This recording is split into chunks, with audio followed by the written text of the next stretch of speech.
In this episode, I'm joined by Hamish Potts, who is Head of JLLs Tricity office. It was a very casual Saturday afternoon chat and a lot of fun getting to know Hamish better. We spoke about his move from the UK to Poland in 2006 and then his move from Warsaw to Sopot in 2019 in search of a better quality of lifestyle. We discussed how he's doing in his new role as Head of JLL's Tricity office, his love for music and much, much more. So join us for a fantastic conversation with one of JLL's most popular figures. Welcome to the Human Side of Real Estate podcast. My name is Mark Toomey. I'm managing partner of Tata HRC, which is a boutique real estate headhunting company based in Warsaw, Poland. My guest today is Hamish Potts. Hamish is currently head of the Tricity office with JLL. Hamish is a British native, specifically from Liverpool, and we will have captions available for anybody who has difficulty understanding his Scouse accent. Hamish and I are good friends, so don't be alarmed if you experience hints of familiarity or, God forbid, a little bit of banter on this podcast. Hamish, good to see you. How are you? Very well, thanks, Mark. Thanks for inviting me. It's lovely to be here. And just one note, I'm actually from Warrington, so okay. I'm not a Scouser. I'm more of a Woollyback. So halfway between Liverpool and Manchester, but right, okay. A Liverpool fan, though. Okay. So you are the first guest I've had on this podcast as a result of sheer popular demand. And I had to bow to the pressure. So how does it feel to be so popular within JLL? I was unaware of it, so it's very nice, obviously. No, great to hear. So listen, you arrived in Poland in 2006, was 2006. it? Yeah, so that was the same year as I got here. So tell me, how did that come about? How did you end up here? So a couple of years previously, I met a young Polish lady whilst I was in Leeds, which is where I studied. Kept in touch. Then we kind of got a bit more seriously involved with each other, and I didn't really have any career plans. I'd finished my uni degree but hadn't set out on a particular career path, and just thought, I'll try giving it a go in Poland for a year and a half, 2 years tops, try to learn the language a bit. Marta was fluent in English, having lived in the US for a few years, and that was how the move came about. Brilliant. So you mentioned you hadn't really had a career path figured out, but when you got here, you started to kind of figure that out, and then you found yourself in real estate. Well, not really. I mean, it was very fortuitous and quite spontaneous. So the first year in Poland, I didn't really think there'd be much work for somebody with no Polish-speaking ability, which is probably not right. I mean, I think, you can get a job here without being able to speak Polish. But at the time, I wasn't sure of what the possibilities were. So I did an English teaching course to learn how to be an English teacher as a second language for people. And then did that for a couple of years, was teaching private students, was teaching in a couple of language schools, was teaching in a couple of businesses as well. And one of my students at that time was the commercial department manager of Knight Frank. We got on pretty well, and the teaching is fine, but it's also no huge career progression in teaching. So you can either become a director of studies or the owner of a school. Very competitive now. I mean, I think it was competitive all those years ago, but I think it's even more competitive now. So I just asked if there would be any chance of a job for a native speaker. And she thought that maybe there would be, maybe it would be good for me to, it would be easier for me to get in touch with the decision makers in companies with being a native. And she was quite right. So, we'd use the book of lists, go through, find the CEO or the CFO's name, call the generic number to get through to reception. And at that time, not always, but sometimes it was enough just to call reception and, hello, can I speak to Mr. Nowakovsky, please? Yeah. And sometimes it would be, okay, one chair. And literally straight through, first call, to. But your Polish is pretty good now, isn't it? You're pretty fluent in Polish. So do you find yourself now in a business environment? Do you find yourself using Polish more, or do you find yourself using English more? How do you find it now? It depends really on the situation. Obviously, if the client or the partner is not Polish, then clearly English. And then if it's in a more Polish language environment, I think it tends to depend on the English level of the people that I'm talking with. Quite often, if I'm trying to speak Polish, my Polish is okay. You've heard it's not bad at all for someone with no Polish roots. But if I'm speaking to someone and they start to speak back in English, if I'm attempting Polish, then quite often it's because their English is a bit better than my Polish. And generally, I think we would use the language that is able to flow a bit more easily. I find that as well. It does become a language efficiency issue, and whose second language is better. Yeah, and it usually comes down to that. Okay, so in 2009, so when you moved to Poland, you moved to Warsaw in 2006. That's right. And in 2019, then you decided to move to Sopot. And I remember at the time you telling me about it, and I think it was very much a personal decision, and very much based on the hope of a better quality of living in Sopot, compared to the capital. So tell me, after 6 years now living there, do you still believe that to be true, that decision was a good decision for you, and the quality of living or the quality of life you have? Well, no, maybe not quality of living, but the quality of life you have is in Sopot is better than what you could have had in Warsaw. I think it's probably very similar. But we have no regrets about moving. That's for sure.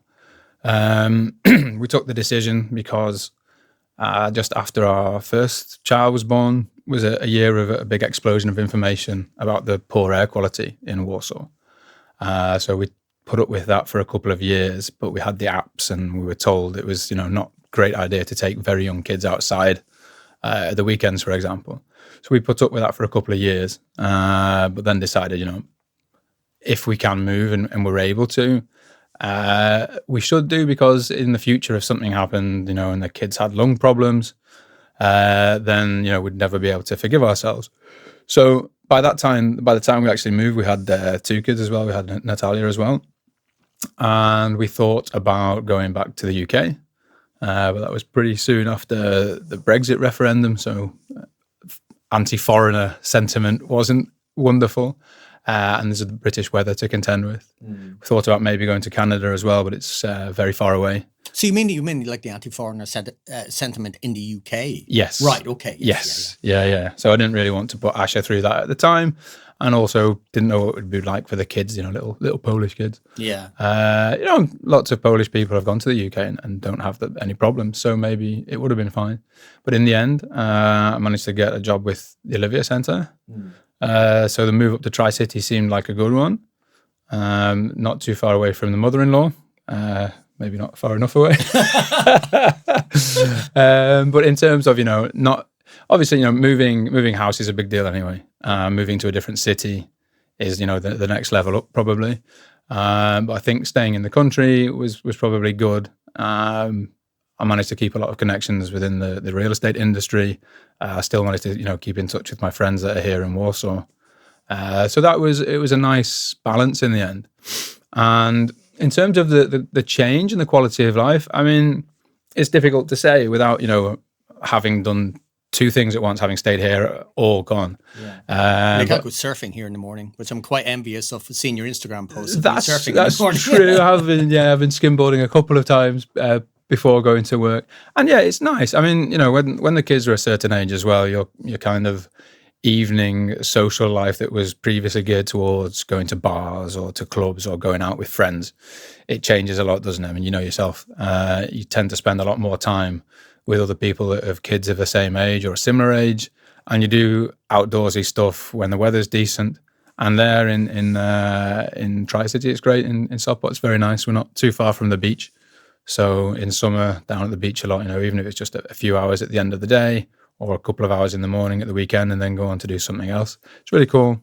There's lots of outdoor spaces that you can get to very easily.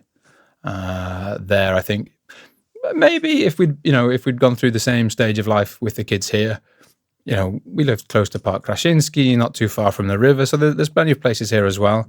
But I think having that knowledge that the air there is, at least tends to be better quality and less damaging potentially to your health, that was a big reason to go. Yeah. Well, we made a move as well, but not that far. But we definitely moved further out of the city and next to a large forest and just, again, similar to you, just wanted to have that cleaner air. And I don't know, like I haven't. You mentioned, we had the apps, and there was a certain time, particularly during COVID, when it seemed to be everybody was looking at how the weather was, and they were trying to get outside, and or how the air quality was, and there was a time when the air quality in Warsaw was very bad. I don't know what it's like now. I don't know if it's improved in the last couple of years. Yeah, I mean, I luckily don't really look at the apps too much anymore. But I think still, I think I saw that Krakow was bad again recently. Yeah. I mean, I think that tends to be one of the worst cities in Poland. Yeah, I think partly because it's in a bit of a valley, isn't it? And it just the smog just seems to hang there constantly, which is unfortunate. So I know we were talking about climate, and it's a topic that is quite close to your heart. And during your time with Olivia Business Centre, you were the ESG officer there as well. And I also saw that you're involved with this with a non-profit called Time for the Planet. So can you just tell us a little bit about what that's all about? Yeah, so it's an organisation that basically tries to get money and channel them towards companies or startups potentially that are doing something that will genuinely make an improvement to the environment. So whether it's working in technologies such as solar or different forms of fuel for shipping companies or something. But, they've got a good base of scientists that will check what a company's doing and make sure that, first of all, it is first and foremost something which is going to help improve the environment, rather than first and foremost it's going to make loads of money. And it's not too bad for the environment. No, it's definitely something that they'll only get a kind of approval, and then funds will be directed towards those organizations that are actually doing something where the prime aim is to reduce carbon in the atmosphere or something like that. Yeah. So let's move on. We talked about you moving to Sopot, and from a professional sense then as well, because you as you said, you were when you moved there, then you managed to get a role with Olivia Business Centre while you were there, and in 2002 then you joined the JLL Tricity office, and recently in January of 2025 you were appointed head of the Tricity office. Well, 2022 I joined JLL. Yeah. But to start with, I was working on the Warsaw team. Oh, right. Okay. Yeah. So even though I was still living in Sopot, I didn't move back to Warsaw. But one of the few benefits of COVID was that, working from home was a viable option for at least, 2-3 days a week. So for the first couple of years with JLL, I was actually on the Warsaw team. So coming down to Warsaw every week, staying for a couple of nights. Okay. And then it's only from the middle of last year that the opportunity in the Tricity office arose. Yeah. So, they asked, first of all, would I like to try it out for 6 months and see how it goes? And then they were very, very open and very, let's say, generous, I think, because they said basically, give it a go. If you want to, of course, give it a go. If the worst thing happens and you don't like it and you're also terrible at the job and you lose those customers, then you can come back to the Warsaw job. If it's okay and nothing seems to go too wrong, but you don't quite fancy it, if you're not ready for it yet, then you can also come back. Yeah. And best case scenario, if it all goes well and you like the idea of doing it and it's not too overwhelming, then it will probably become a full-time role. And luckily that was the case. I didn't lose any business, Right. at least I'm aware of yet. And so from the beginning of this year, it's a full-time role. But it does seem, now you're obviously more of a Tri-City expert than I am, but it does seem that there is more and more activity, real estate activity in the Tri-City region. It's okay. I mean, in general, offices across Poland it's not the best of times after COVID. There's obviously a lot of downsizing, restructuring, moving more towards the city centres and the better quality products. And that's the same as well in the Tri-City, but obviously the scale is a lot smaller. A sixth of the size of the market compared to Warsaw, and it's not very dynamic at the moment. The vast majority of the big transactions last year were renegotiations. Only one, significant move, which was Arla into Taurus's new building.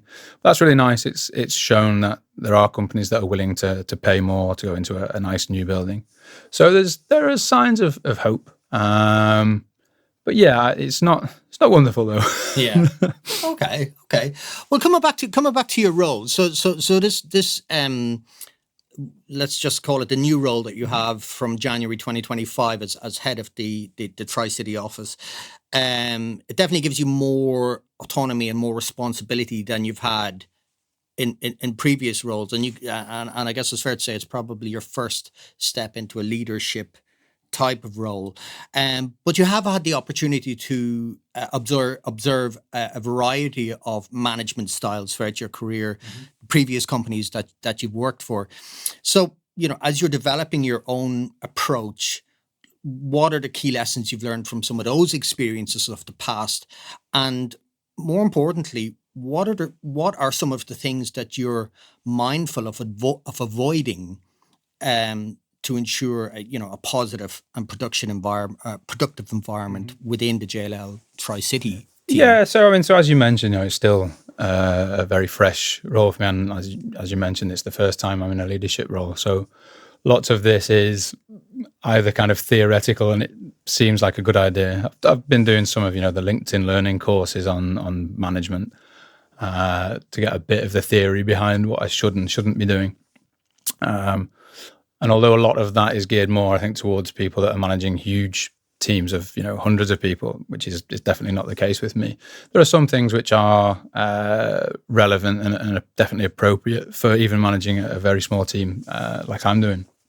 So there's Maslow's philosophy, which is to get people to make sure that they feel safe and secure in the environment, because if you're worrying about your wages, or if you're worrying about potentially losing your job, then you're not going to be very productive and you're not going to be able to work very well. So some of those things are important and relevant to even very small teams. I think in terms of things I've picked up from previous managers, I would say you definitely have to set an example. You have to be showing that you're doing the work as well, and that there's no part of the job that you're expecting other people to do that you wouldn't be prepared to do yourself. I think that's something with, starting in Knight Frank, jumping in from being an English teacher with no formal education in real estate, and having to work up from that very lowest level, from sitting in front of a computer, kind of like, well, what am I supposed to do? To working out, okay, I mean, my first manager at Knight Frank was very cool, and she basically said, look, Hamish, you have to treat this like your own business. You've got the platform here and we've got the tools that can help you, but you have to go out and find clients. So sort of, even though you're in a role in a big international organization, there's quite a lot of impetus to self-perform, if you like, and make sure that you're trying to find business for the company yourself.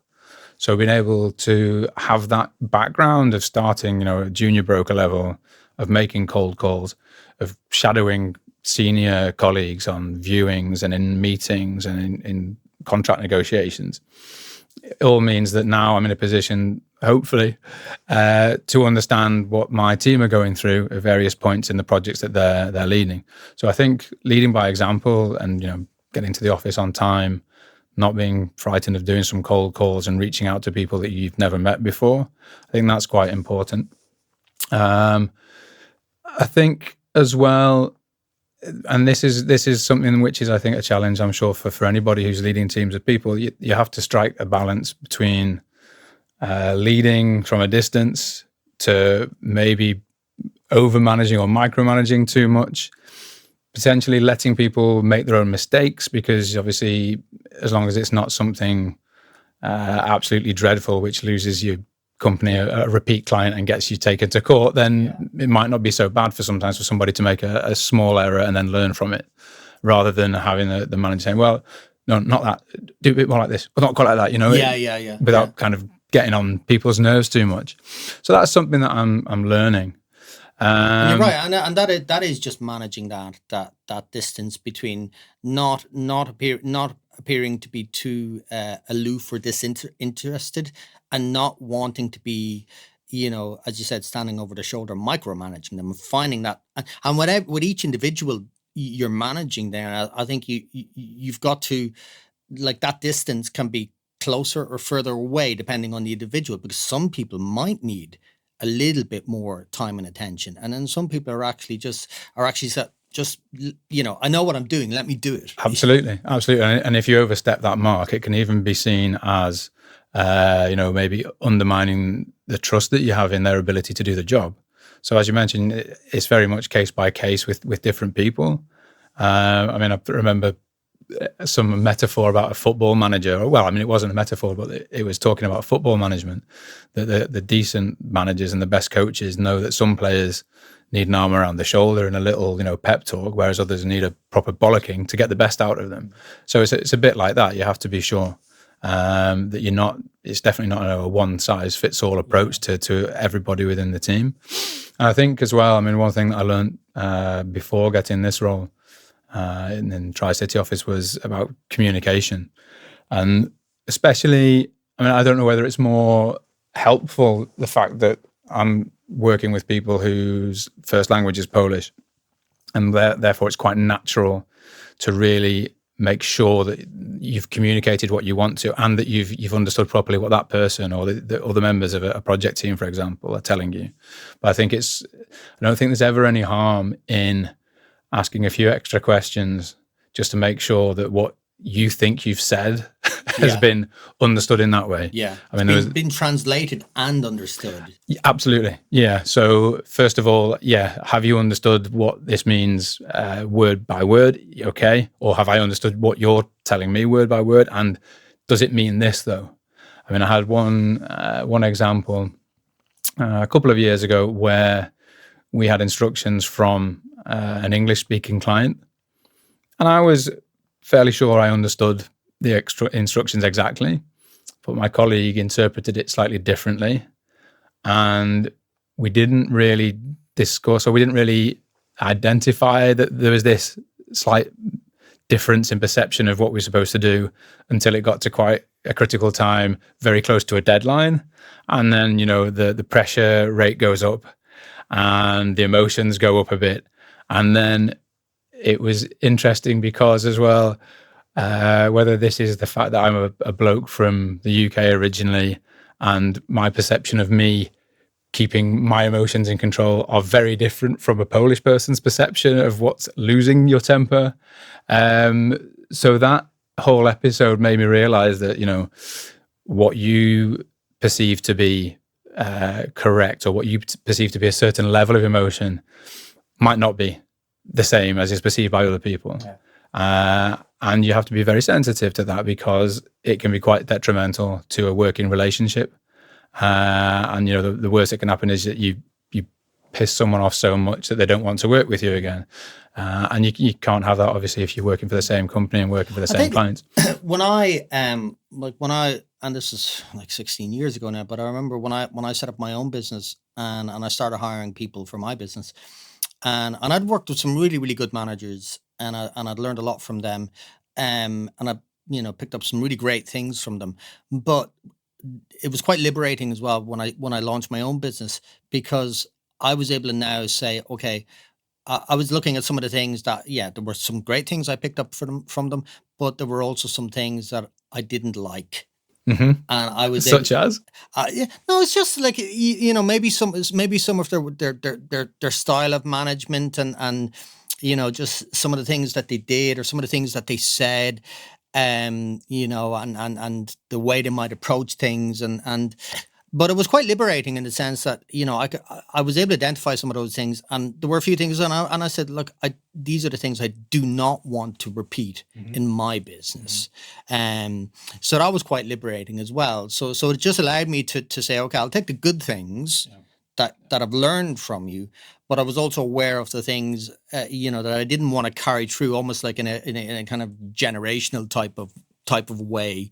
Maybe you're learning bad habits from your parents or whatever. It's in a similar kind of way. It was like, I don't want to take these with me to my own business. So I was able to kind of leave them at the door, which was quite good as well. So, but I don't know if you've had any of those or. Yeah, I mean, I think thinking about the language that some of my previous managers have used, and if you think about swearing and using perhaps not completely business appropriate vocabulary, especially by today's standards. And one manager previously who was very level-headed and calm, which I think is a great attribute to have if you're leading people, even if you're extremely angry or you want to motivate people. If you can keep an even keel, I think that's great.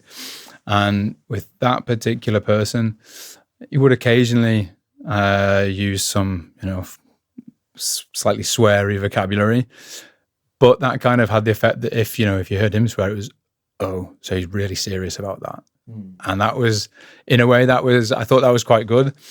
And then there have been other cases with other managers have had that just, swearing was part of their everyday vocabulary. Perhaps a bit more of an old school approach to management, or just being from a slightly older generation. And it wasn't seen as being quite so positive. I mean, I didn't take it so positively, and I've heard, from other people as well that saw his flowery language as perhaps not being great in an office environment anyway. Yeah. I had one manager, and this is going way back, and but he was commuting, so he was kind of living on his own in the city, and this wasn't actually in Warsaw, but so he would like to go out a few nights a week, go out for a few pints after work or whatever. But he would expect everybody to come with him, and I don't think he had many friends in the place. But then he would kind of get upset with you if you didn't go. He's like, well, come on, it's part of the team. I was like, yeah, but you're doing this 2-3 nights a week. It's like, you can't drag us all out 2-3 nights a week, And he wasn't going out for just one, Yeah. So well, yeah, I can understand that. And conversely, there was someone I know from I've never worked under him, but who was a teetotaler that would expect the teams to be in, the day after the annual do at 9 o'clock in the morning because he hadn't been drinking. Like, come on, that's which is the other extreme, but also not good. Yeah, exactly.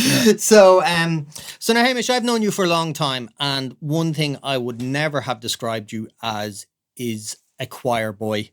But it turns out you actually are. So a choir man, a chorister. Yeah. Tell us a bit about that. Yeah, so when we moved up to the Tricity and I was working at Olivia, they had a choir. And I enjoy music a lot. I mean, I played in a couple of bands here when I was in Warsaw. And a long time ago as a kid, did a bit of singing, in school plays and stuff like that, some amateur dramatics. And I was a bit, I think that there's a reputation that a choir has, or at least singing in a choir, the jokes of being a choir boy, for example. But I just thought, you know what, I'm new in the Tri-City. Nobody knows me, and I shouldn't really care even if they did anyway. I'm going to go along to this choir and see what it's like. So I went along to the Olivia choir and tried out, and luckily was accepted in there. And it was great. Really great bunch of people. I think singing together with a group of people is pretty good for your soul.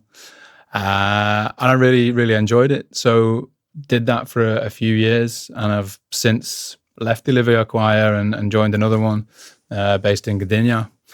And yeah, it's really cool. I enjoyed it a lot. The choir I'm with at the moment is called the Razzle Dazzle Choir. Right, okay. And we were... So this is not a church choir? It's not a church choir. Right, okay. No, it's... I mean, there are a couple of the more kind of churchy-based or traditional arranged songs. But the one I'm in at the moment, no, it's more kind of entertainment kind of choir. Although, having said that, we were in Spain last year in Lloret de Mar for a choir competition, which was really cool. A lot of other choirs from Poland, but also from other places in Europe and a few other places around the world. I've done a fair few gigs and things, and that's really enjoyable. Great. I remember when I was younger, my grandmother, she used to take me to the church choir, but as you know, I'm Irish, so we had Catholic churches and Protestant churches. They generally don't mix. So, but she loved the choir. So she would take me to the Protestant choir, and I don't know why the Protestant choirs were so much better than the Catholic choirs. Okay. But she it's almost like we had to kind of sneak in the back. And she didn't want anybody to see her. But she would sit in the back quietly and she would be quiet and just enjoy it. So but yeah, so I had a little bit of experience with that. And my daughter now is actually in the school choir as well, and she loves it. Right. As well, so. It's great fun. I mean, we'd done a couple of things where last year that were done together with a few other choirs, quite big productions. So we did one in Bydgoszcz that was Carmina Burana. Oh, lovely! Yeah, yeah. That was with the Olivia Choir and then a few others with a German conductor or dirigent, kind of director. That was fantastic. And then we did one as well for Sopot in the main church in Sopot. It was with three other choirs. That was with the Razzle Dazzle Choir, doing John Rutter's Gloria. And they're more traditional kind of church or religious music, if you like, but the arrangements are fantastic. Really quite challenging for John Rutter compared to Carmina Burana, that was more challenging because of the speed and the differences in sort of quiet and then very loud and then very quiet again. Yeah. Whereas the Gloria was, sort of melodies really going all over the place and a lot of preparation needed. But then doing it together with an orchestra, absolutely brilliant. Fantastic. So staying on the subject of music, so I know obviously you're quite passionate about music in general, and you write and you perform your own music, but you also meditate regularly as well, and that's something that you've gotten into in the last couple of years, and as have I. But I'm quite curious to get your opinion on this. Do you find any similarities between kind of writing and performing your own music and meditation? Not really. I mean, it's never something I would have said. I see them as having things in common. But having said that, when I play the piano, I definitely I'm kind of zoning out. I'm not thinking about anything else at all. Which is what meditation is, essentially. Yeah, I guess so. I mean, the sort of the meditation practice I've done has been more about, trying not to think about anything, or at least being aware of the thoughts you're having and not letting them, control your reactions to everything. And being aware that even if you're thinking one particular thing, you don't necessarily have to react to it. Or you might be aware that, or you might, learn to be aware that you tend to think the same things about something that perhaps is just a habit, and that maybe if you think a bit more objectively about something, perhaps you'll see it a bit differently and therefore experience it differently. But no, I mean, although I guess there are similarities in some ways, I wouldn't say they're I don't see them as particularly similar. And I think music and playing music, it's different as well. I mean, when I'm playing an instrument by myself, I tend to be very kind of zoned in, zoned out, however you want to describe it, not really thinking about anything else at all, which is fantastic. I love to get lost playing piano or a guitar for half an hour or even an hour or so.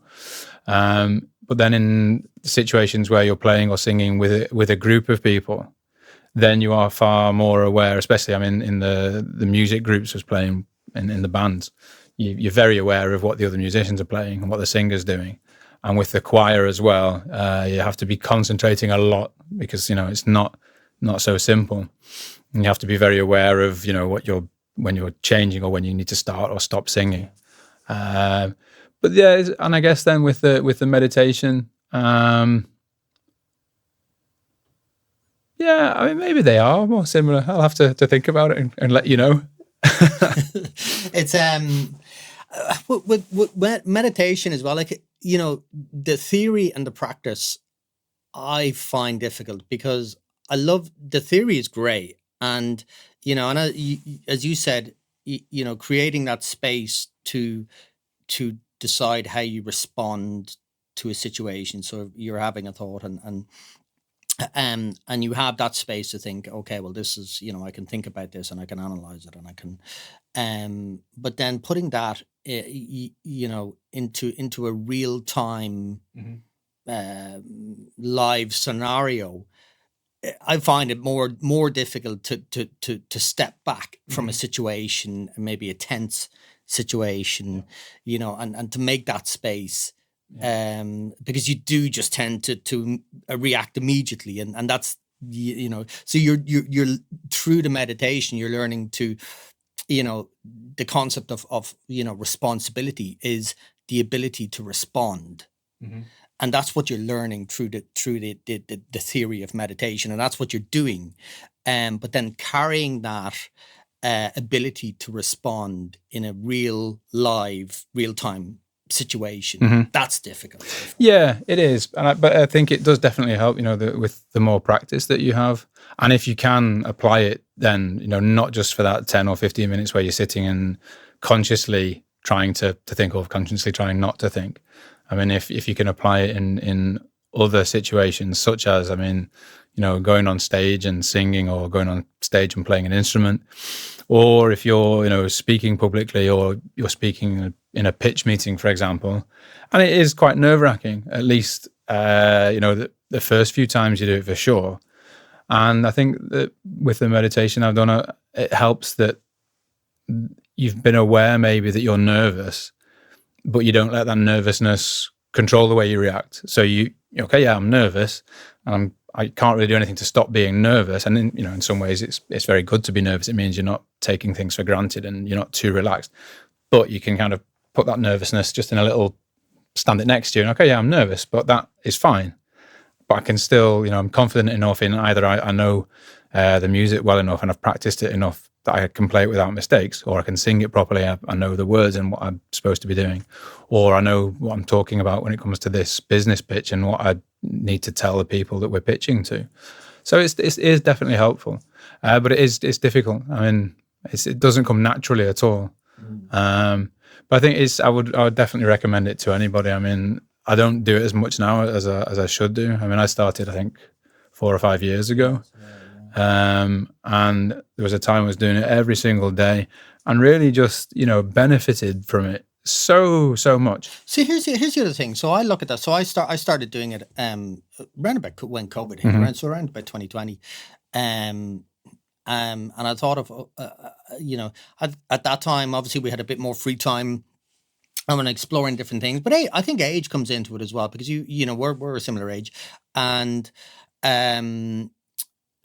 but you then hit a certain age where you're obviously, you're more secure in yourself, and you're not. So I don't know if this is a result of a couple of years of meditation practice, or if it's just simply just a fact of age, where you're more secure, more confident in yourself. And to be honest with you, you tend to give less of a shit about what other people think or say. Or, well, hopefully you do. I mean, you reach a certain point, and it's interesting because I'm not sure as well whether that is just because we've reached a certain level of maturity. So it's probably not that, is it?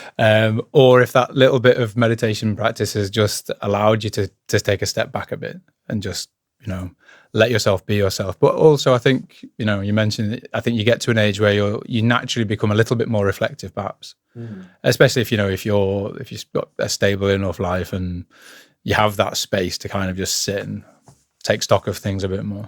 Yeah. But it'd be interesting to do the test case and go back and not bother with meditation and see how things were. But I don't think that would be a road I would choose to take. Yeah. Anyway, we'll see. Listen, that's all we have time for today. So thanks a million. This has been great. And let's catch up soon. Yeah, thanks for having me, Mark. It's been a pleasure to talk to you. No problem.